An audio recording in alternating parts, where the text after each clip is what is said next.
I hear you. It was easy the first day I decided, and then the next day I was like, nah, it's cool. And so the goal will have to be to let's see. All right. Well, I gotta just get rid of the bite fast. That's gonna be key. Just put it that way. Get rid of temptation. Exactly. All right. All right. Let's I go. say we go ahead and get started. Can I share? What was that? Yeah, you should be able to share. All right, cool. Let me jump in here. Share my screen. Says yes, let's do it. Awesome. All right. Good morning, everyone. Glad to be back. I had some family stuff going on last week. My mother-in-law passed away, so we put her to rest last week. It was an excellent ceremony. Everyone was enjoyable. I got to give a speech and make sure everyone knew I was her favorite of all four son-in-laws who were sitting in the front row as I said that. But it's uncontested, so now it's official.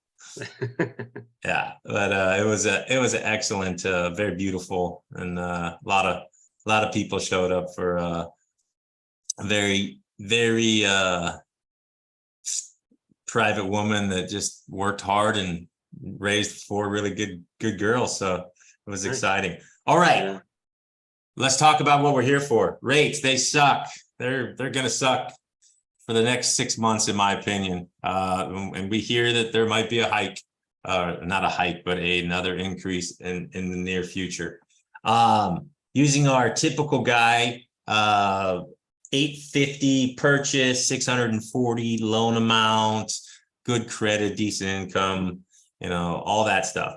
Now, just a note on this, for a 3 or 5% down payment on a conventional loan, we can now borrow up to $750 with those parameters. So if you're buying at 850 and they have 100 grand, they can get a loan for the rest. So I think the 5% is somewhere around 775. I had posted it earlier, but I don't remember. Yeah, I feel like it was like 770 or something was the purchase amount with a 5% down payment.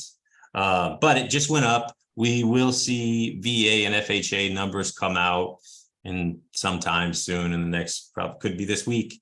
They don't usually follow too far behind, but we're borrowing 640. We've got good credit and we've got the same junky rates. Oh, did Travis show any better rates last week? Because that bummed me out, I think, just because I feel like I was failing. But I did. I don't know. That's a lie. That's a lie. I got the magic touch for rates. Yeah. Well, there are some things within this scenario that can change it. LTV of the property can make a impact, different things. But with VA for this particular buyer, the one we've been kind of working with forever, he can't find his house. We're still shy of 7%. At 6.9. Scroll down here. Look at these ARMs. Everyone always thinks ARMs are going to be way better, but investors are not buying these right now. And the reason that I believe investors are not buying these is because they know they're going to be refied out of as the moment rates change. So until this, I would think that we will see ARMs drop a little bit. Especially if we dip into a comfortable 8% rate, because that's going to be the next best way to help someone get back into a decent rate, is getting them into a high 6, low 7 for 5 to 7 years. But with conventional, we're still in the 7s, 7.6 for our 30-year, and then for FHA, look at this, we're just barely holding on to a 6% rating. So, Travis and I differ on this. Rates suck, but they're not the problem that we're dealing with. My feeling is it's inventory and the price of the inventory. And so I wanted to look at this. Actually, Travis and I were talking about this just the other day in one of our calls. And he was saying that he believes that we might see some price drops. So I wanted to just kind of look at this.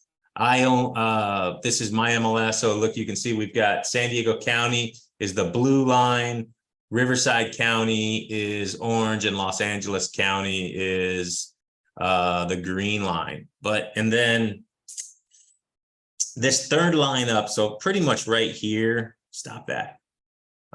Pretty much right here, you can see this line where it says 100%. So that's list price. All these in here, these homes sold below list price. So there could be concessions, there could have been price drops, could have been something. So from August of 22 all the way to about, let's call it April of 23, we were seeing a lot of homes on the average of the bulk selling below list price. So there was not necessarily let's call it, I'm not going to call this a price drop, because look at this. I mean, we're at 99.6, 99. This lowest one is 96. So this is 5%, but it was for 30 days, 60 days. So ultimately, your clients' houses, if they did lose money, equity, or anything from when they purchased, it was for 60 days. Big deal. You couldn't even have you probably could have sold in that time. But, we get back up here through spring up till now, we've been seeing these over asking prices on everybody except Riverside, which is, if you can look at orange, Riverside tends to, trail a little bit for some of these other neighborhoods and communities, San Diego and LA obviously being a little bit more popular.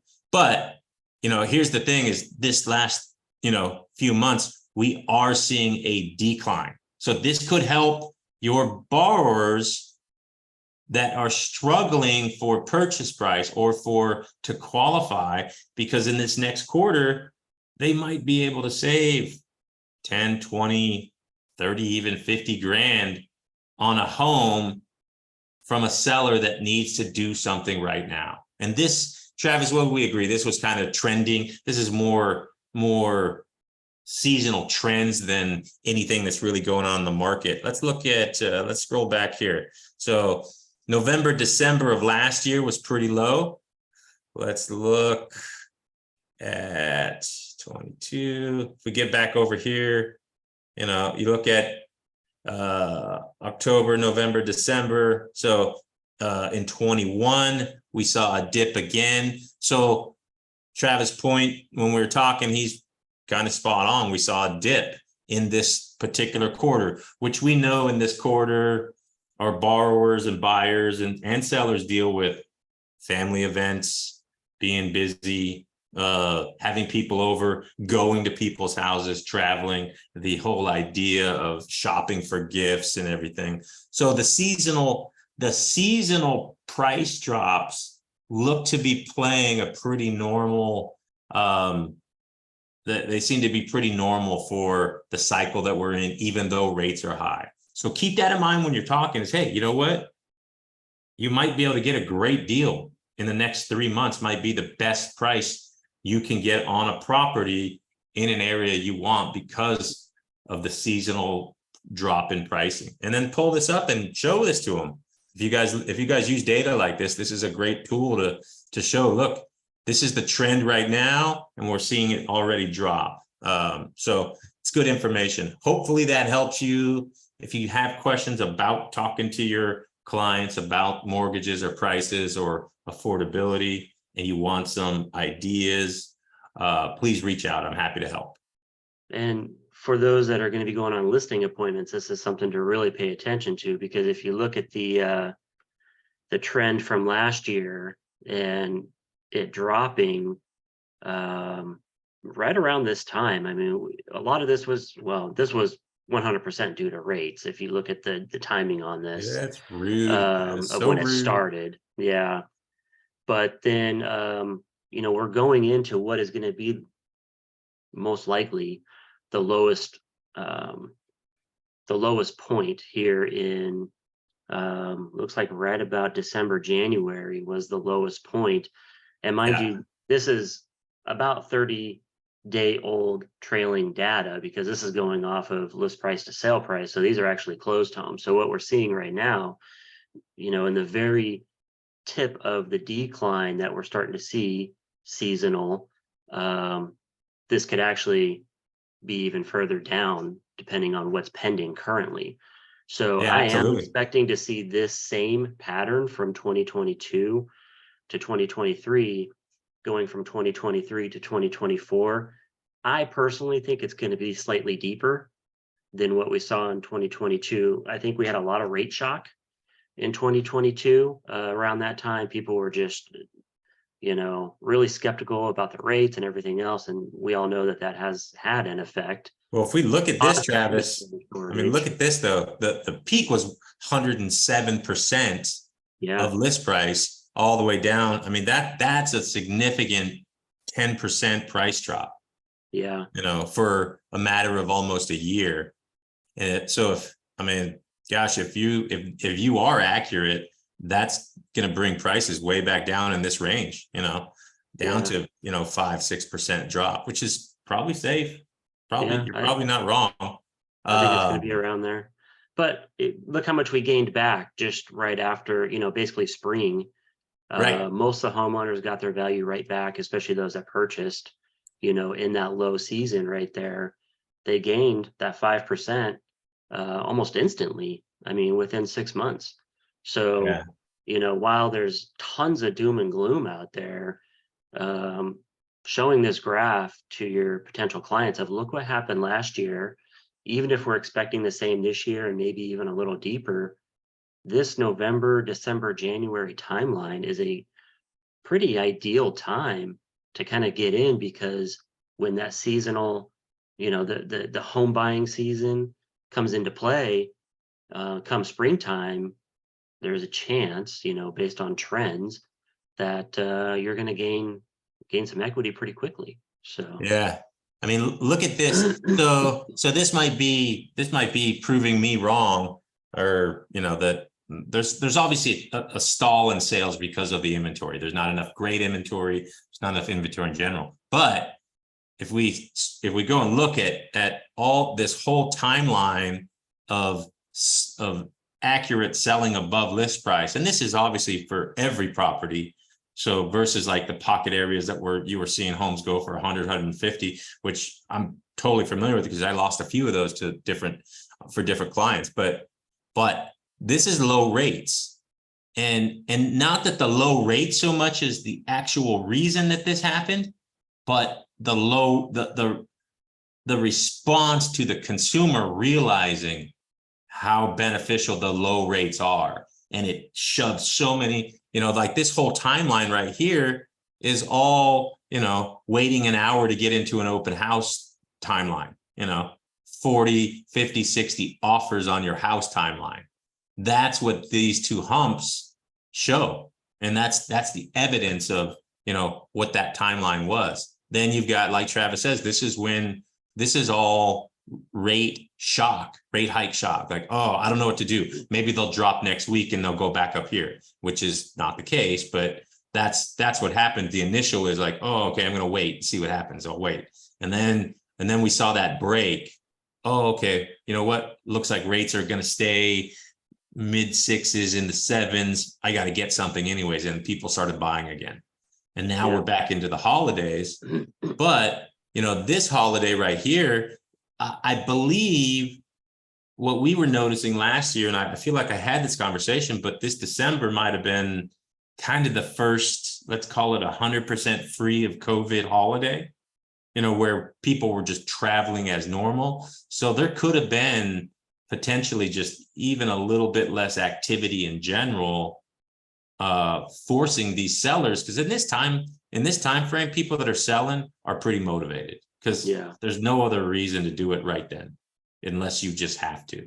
But that the fewer people out there got some good deals, that's really, if you work with buyers, that's what I think this information shares is this is the time of year where you could save $10,000 on the same house if you had seen it last month, or if you see it again in March.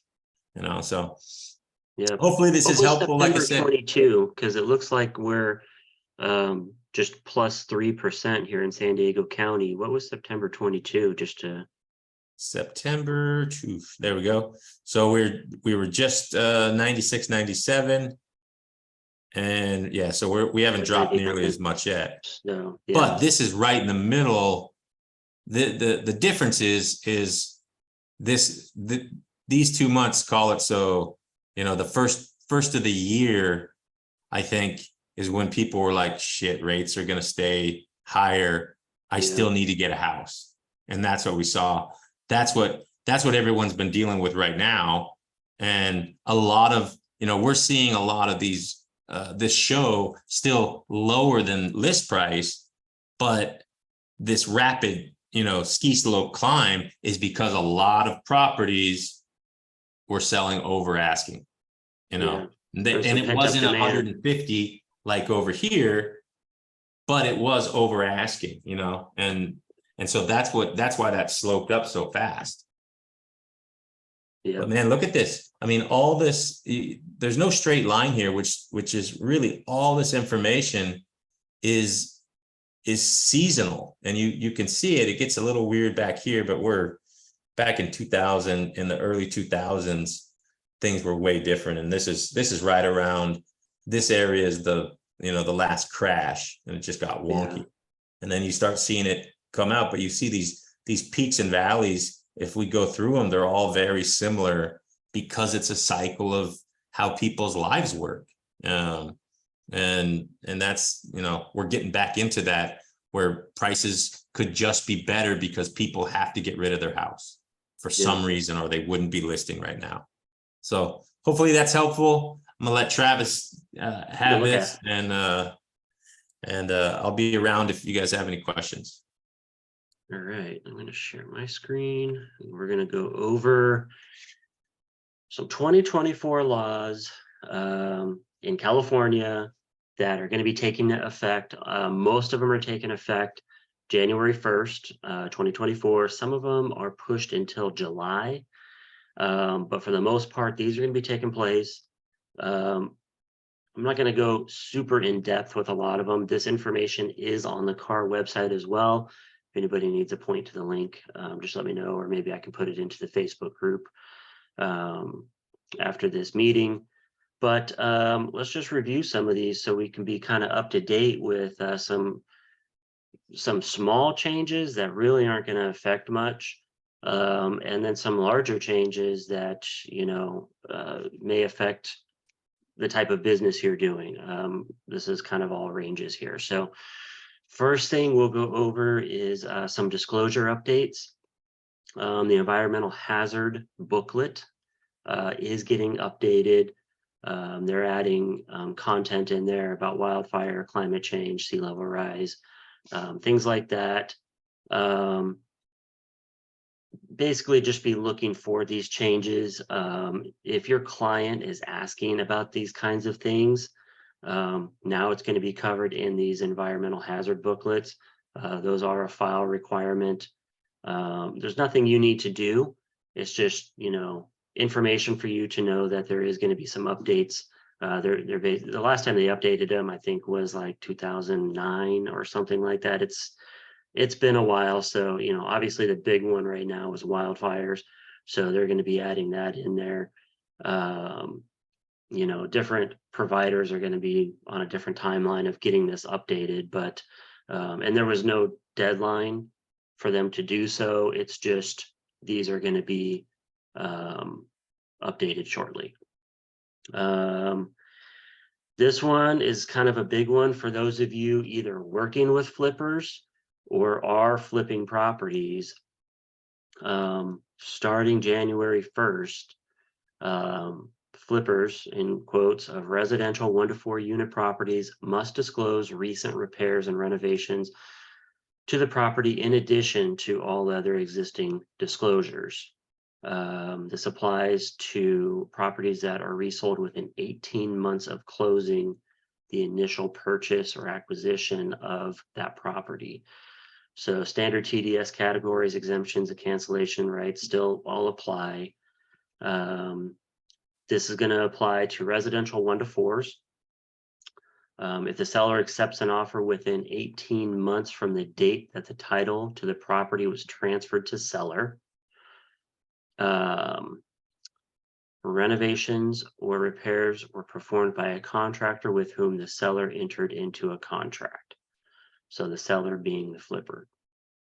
Requires a seller disclosure to the buyer, any room additions, any structural modifications, other alterations, not altercations, repairs, and a copy of any permits if obtained, if the seller contracted with a third party and was not provided with a copy of any permits. The seller may inform the buyers that the permits may be obtained through the third party and provide their contact information.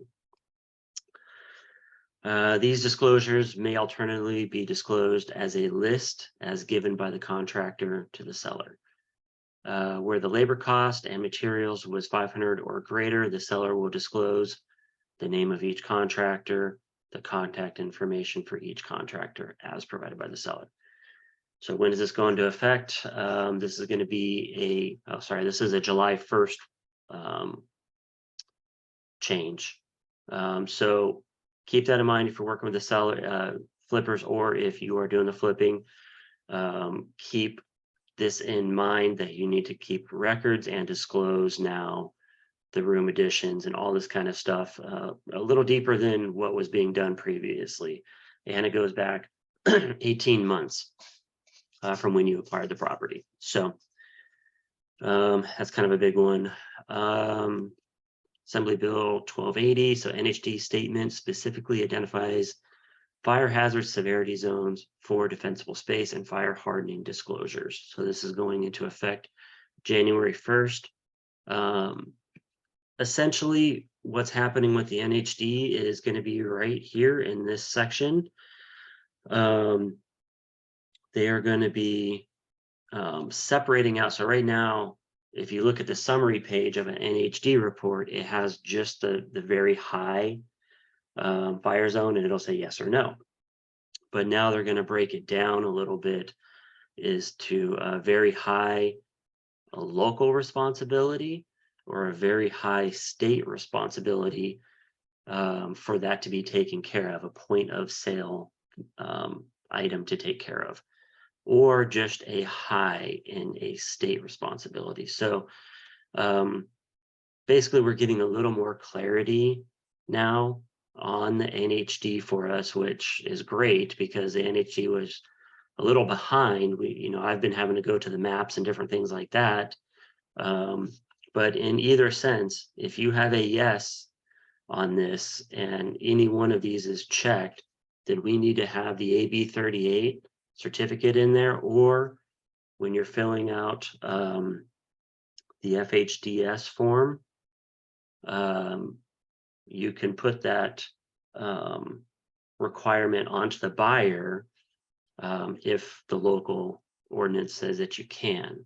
So, and we will need that in the file. The FHDS will need to be in the file, and either we need the clearance, the AB 38 clearance, stating the property is in compliance, or the box needs to be checked that the buyer is going to be taking responsibility of that and doing it at a later time. So when you're filling out those forms, just keep that in mind. But yeah, basically we're getting a little additional clarity on these wildfire zones and high fire zones and stuff like that.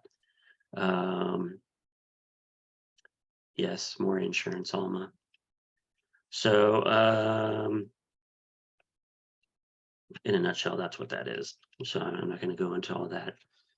Housing. So I'm sure you've been hearing this one. I actually posted something in the group like last Friday or something about ADUs. So Assembly Bill 1033, ADUs may be sold separately from the primary unit as a condominium. This is going into effect on January 1st of next year. Let me take one step back and answer a question. So who pays for the clearance? Is this something we need to add to the RPA? If the home is in a high fire zone, a high or very high, then the FHDS needs to be completed. Within the FHDS, it states whether the seller is in compliance, not in compliance, if they're going to get into compliance, or if they're going to place that responsibility onto the buyer. If you were to, if the homeowner is taking responsibility of making sure that they can get a clearance, then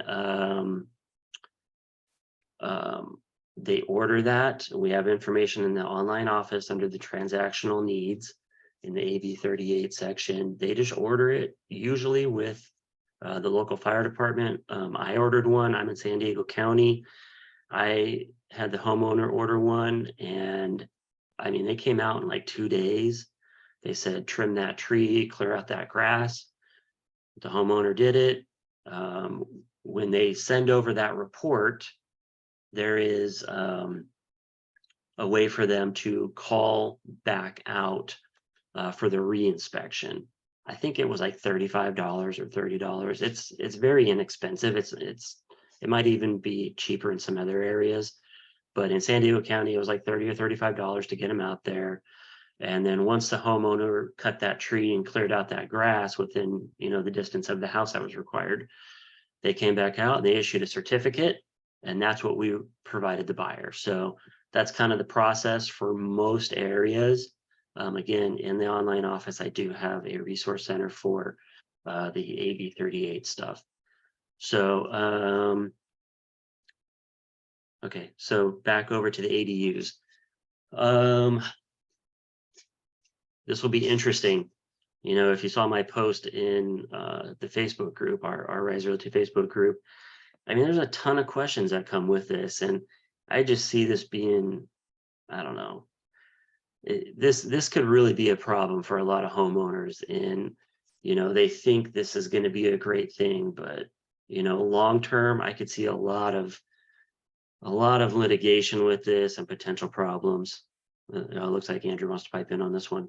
Yeah. So I actually had there's a part of San Diego, if you're not from here, but south, closer to the border, there's a coastal town called Palm Avenue, and it's a very gridded out community, and a lot of the streets have alley access, and these properties are like hallway style. So they're not much wider than the property itself. You might have the typical 3 to 4 feet on each side of the house, but you have alley access in the back and enough backyard to add another house. And in the 80s and 90s, there was a broker that went and started buying these things and turning them into basically 2-unit condos. And it's all over Imperial Beach, full built houses. I've sold 2 of these.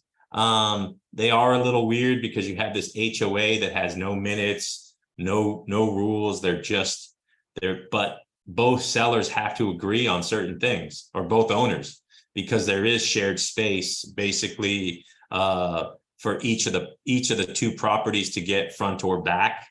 And then they both sort of share this either backyard or front area outdoor living space, all the air and things like that. But I mean, it works, but those are 2 full-size houses. So you've got 2 families living there. I feel like an ADU where it's like a sub property, I feel like the owner of the main house will potentially feel especially maybe have more authority over the whole scenario, but you're not gonna, and that's gonna be weird. But it is possible. They're not a lot harder to sell. They didn't have, actually one of the 2 was a VA deal, and this sort of non-existent HOA wasn't part of the VA on the VA approved list. But because of the scenario, because essentially we could show there's no claims or anything, because they don't have meetings. They just agree to do stuff. And it's a little weird, like any type of owner occupied. Sometimes you see that in like 3 and 4 units where just the 3 people will, have some sort of HOA. But I have seen this done in full size houses. I can see it working with this. I just don't know if, I don't know. Now it's It going to makes be on a sense there, grand but scale. Yeah. so, if Someone's, having an alley access, I think if you have clients like that or no neighborhoods like that have street and alley access, that might be something that you consider targeting because of this new bill, because that'll be a huge benefit for the two owners to not invade each other's space, because one can enter in the street, one can enter in the alley. yeah. But then there's going to be a lot of ADUs out there that enter down the side of the house from the front as well, because they put an ADU in the backyard or whatever. So this is where I think it's going to get a little weird. So they're having this problem, just like you're mentioning, up near SDSU right now, where they have this, they kind of have this ADU law in place, but people are building much more significant and multiple ADUs on the same property, just creating crazy, and they're renting these places, these rooms. They're just doing like 2-bedroom ADUs, and they'll rent those rooms for $1,800, $2,000 to a college kid. So they're making a killing on these things, and it's really messing up the neighborhood and changing what the neighbors. What the report I saw was the neighbors were complaining more about the skyline of their neighborhood more than anything else, of how these things are. They're like, these guys aren't building ADUs, these guys are building like small apartment buildings. They were calling them mini dorms, and they had a moratorium on it for a while, but I think that's going to go away now, I mean, with this law and stuff. So, this one, the previous laws too about the ADUs. So, right. I have on the other lawyer way. friend up there, and she was telling me, because I have some clients that have a property that they rent, and she told me about a year ago, she said, look, there's a couple of laws, being reviewed that could completely change the value of someone's house. And this is probably part of it, because what it ultimately changes is how dense the neighborhood can be. Yeah. So now someone could put, a 4-bedroom ADU or two bedrooms, and you could do one low budget. And she had a whole thing, like she's planning to sell her house based on this law or these changes, because she thinks she can get double the amount of the value of the property in her proximity to state. Well, we'll see. Yeah, no kidding. It's going to be wild. Yeah, it is. So I think I'm going to answer a couple questions as I go through this. So, so this law is allowing local agencies to adopt ordinances. So this is kind of giving the freedom of each individual county and or city to adopt their own way of doing this. AB 1033 allows local agencies to adopt ordinances to allow the separate conveyance of ADUs and primary residence as condominiums. Any such must require that the process to establish condominiums complies with both the Davis-Sterling Common Interest Community Development Act, which governs HOAs, and the Subdivision Map Act, which governs the subdivision of property. It also requires that there is a written and recorded evidence that each lien holder consents to the establishment of the condominiums. If a property is within a homeowner association, that homeowner association must approve the creation of the condominium. So now you're going to have a personal HOA inside of the HOA, which will be interesting. Other technical information of how it works. So it specifies that a condominium plan must not be recorded with the county recorder in the county where the real property is located without each lien holder's consent. Provides that a lien holder may refuse to give consent, or that a lien holder may consent provided that any terms and conditions required by the lien holder are satisfied. Requires that the owner of the property that is within an existing homeowners association to receive written authorization of that association. before they can record the condominium plan. So that's kind of nothing new. Updates the contents of the notice required to be provided by local agencies to an applicant for an ADU, including advising applicants considering selling the ADU as a condominium to contact the local agency to make sure that such a sale is permitted by that local agency.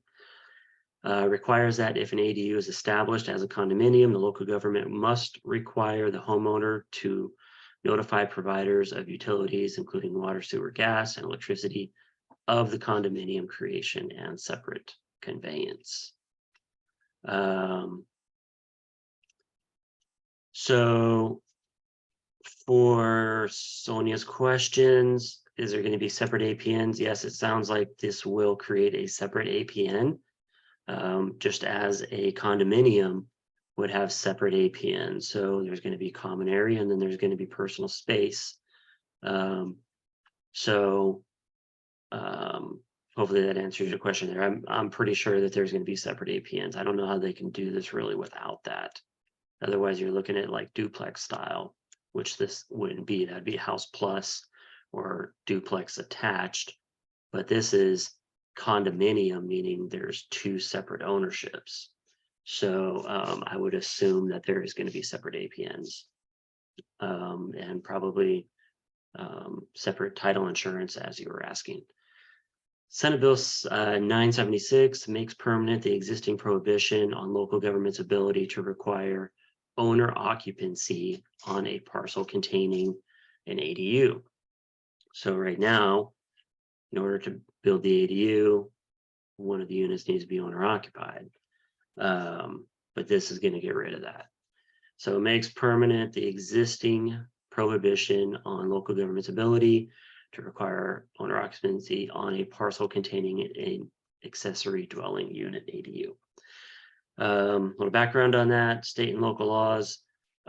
State law allows ministerial approval process for ADUs. In 2019, AB 881 removed the ability of local governments to require that either a primary unit or ADU be owner occupied until January 1st, 2025. SB 986 would remove the sunrise provision of AB 881.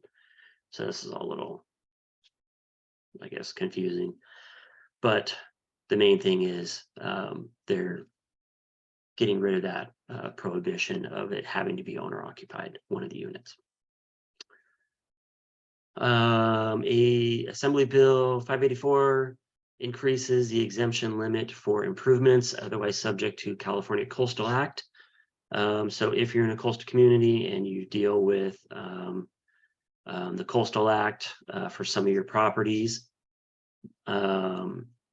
this one requires those wishing to facilitate development within the coastal zone to obtain a permit from both California Coastal Commission and the local government.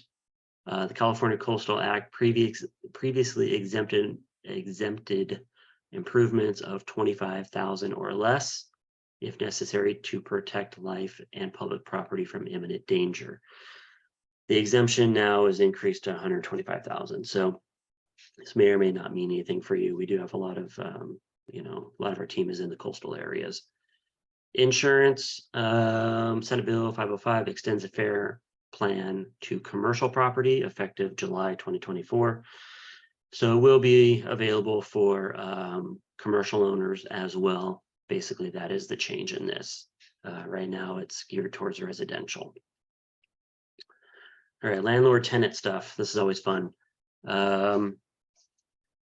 Assembly Bill 1764, option to provide receipts for tenant screening fees by email when both landlord and tenant agree to it first.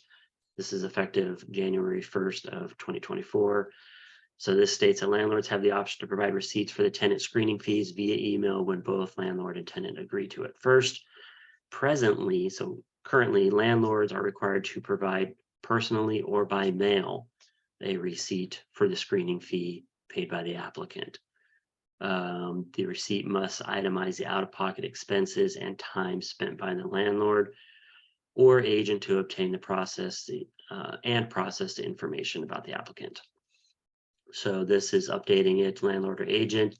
The applicant may agree to have the landlord provide a copy of the receipt for the fee paid by the applicant to an email. Not a big one, but if you're doing tenant placement services, that's what you're looking at.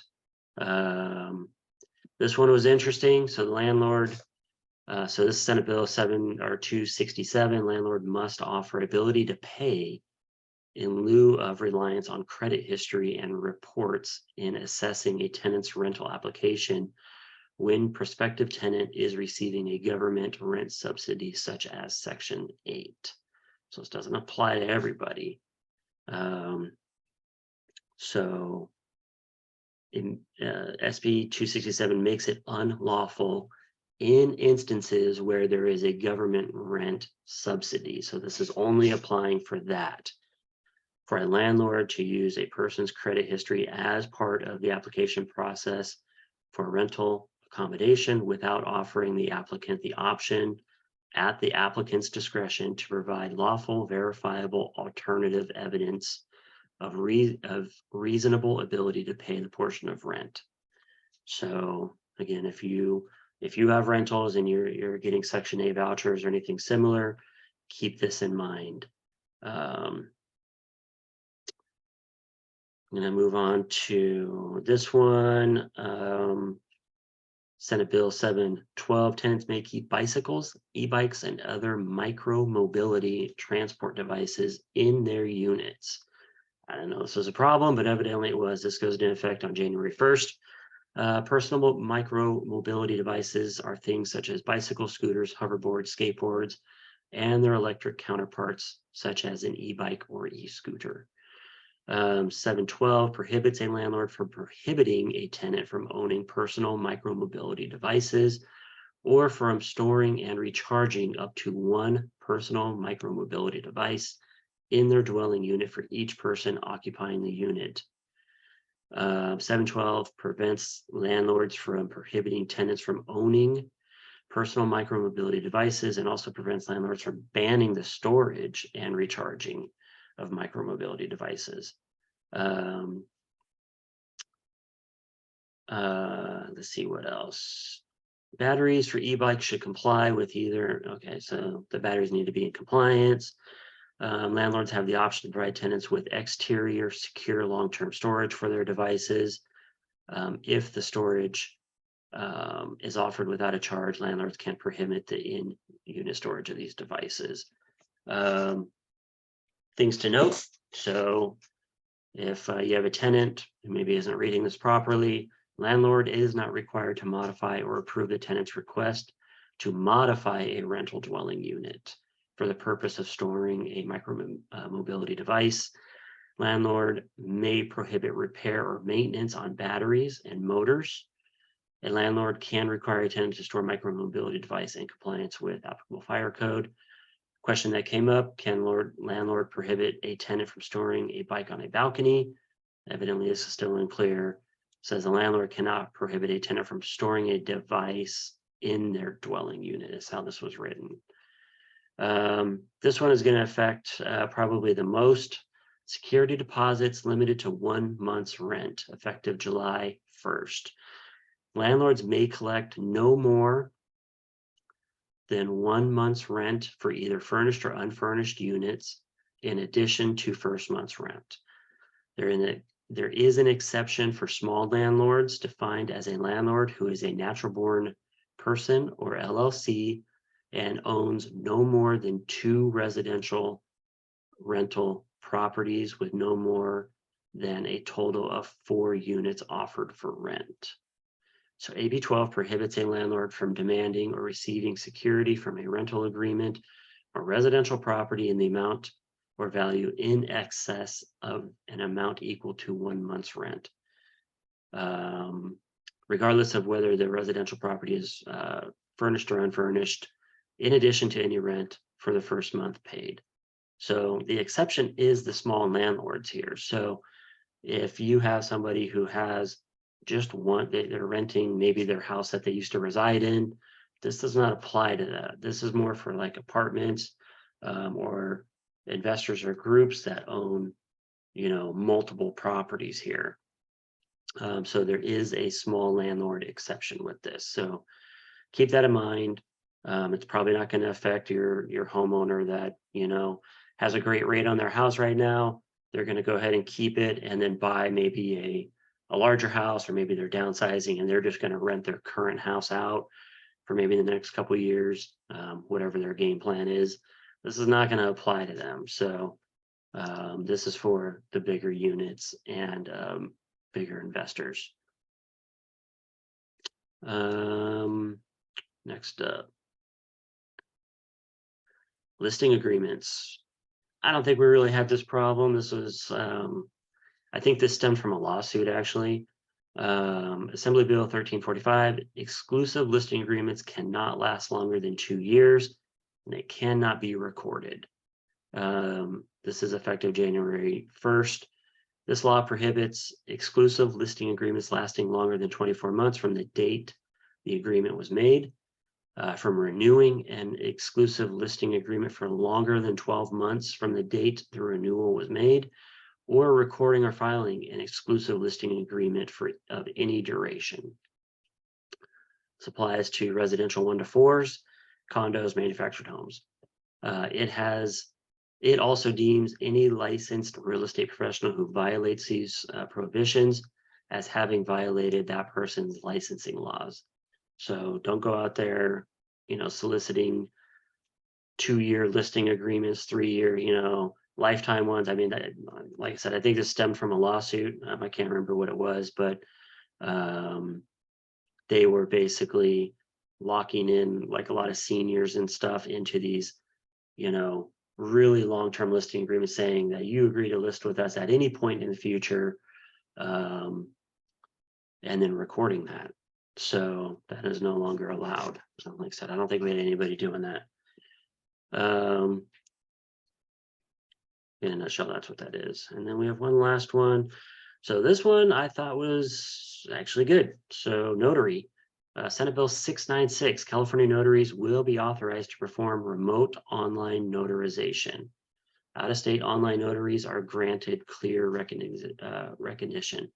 So basically a mobile notary. You can do like a virtual one now. That's what RON is. It's remote online notarization. So instead of the notary meeting the signer in person, this can be done virtually. And that's what this is stating. We actually just performed one of these 2 weeks ago. This law establishes a framework for licensed California notaries to conduct remote online notarizations, known as RON, including provisions for the licensure of remote online notarization platforms by the Secretary of State, and requires relating to data security and privacy in online notarizable transactions. California notaries will be authorized to perform RON once the Secretary of State certifies the technology product, but no later than January 1st, 2030. However, California will provide clear recognition of notarial acts performed by persons outside of California if performed in conformity with the laws. This is beginning January 1st, 2024. So that's kind of cool, especially if your clients, are out of state, they can't make it back for the notary. We can do these mobile notaries now, or at least we're going to be able to. So I think that's a cool addition that should, help with some signings. We run into challenges here and there with, clients being out of the country for a brief period of time or something like that. So this will help kind of cure a little bit of that. So I think we covered most of the questions here. We had one about the ADUs. How will the loan be divided if there's a loan? Wouldn't it be under a lot split too? No, it's going to be just for that particular unit. So how is a lender? So if you're selling the ADU, then the lender is going to be financing the ADU only as a condominium. So I'll be super interested to see how the lenders handle these and what the guidelines are going to be, so on and so forth. So We don't have all the answers to this yet. I think it's going to kind of unfold as things start happening and as challenges start happening. I'm sure you'll see adjustments in this, as well as adjustments to lending guidelines and things like that. So that kind of wraps it up. Hopefully that was informative for everyone. I'll post this in the Facebook group. So if you want to have a print copy of it, I'll provide a link to it in the comments section of the Rise Realty Facebook group. Otherwise, if anybody has any questions or you need anything, schedule time with me. Happy to go over market reports, game plans, things like that, especially this time of year when we're all kind of thinking about what are we going to do next year to boost business, or how are we going to, keep our business going through Q4 and Q1, which, as we saw last year, had a dip in sales, had a dip in prices. So if you want to game plan that kind of stuff, let me know. I did post a question in the Facebook group as well about down payment assistance programs. Around this time last year, these were a little more popular.